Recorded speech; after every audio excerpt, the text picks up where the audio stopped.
ఎంతో ప్రయాసపడితేనే మనం దానిని పొందుకోగలుగుతామని డాడీ ఈ వాక్యాన్ని చెప్పేవాడు ఎవరు. ఇలాగేలా చెబితే మనుషులకి ఇది ఇష్టం కాదు.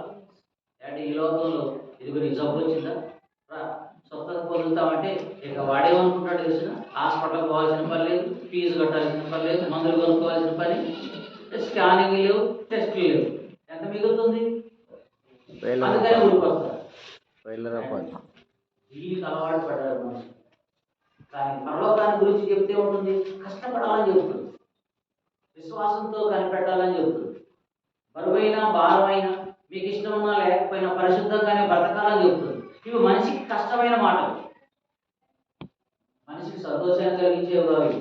మనిషి కష్టపడే మాటలు, కష్టపడడానికి ఇష్టపడినటువంటి వాళ్ళు పొందుకుంటారు. అంతేగాని మాకు ఈ లోకంలో మేము జరిగితే చాలు, పరలోకాన్ని ఎవడో చూశాడో ఉందో లేదో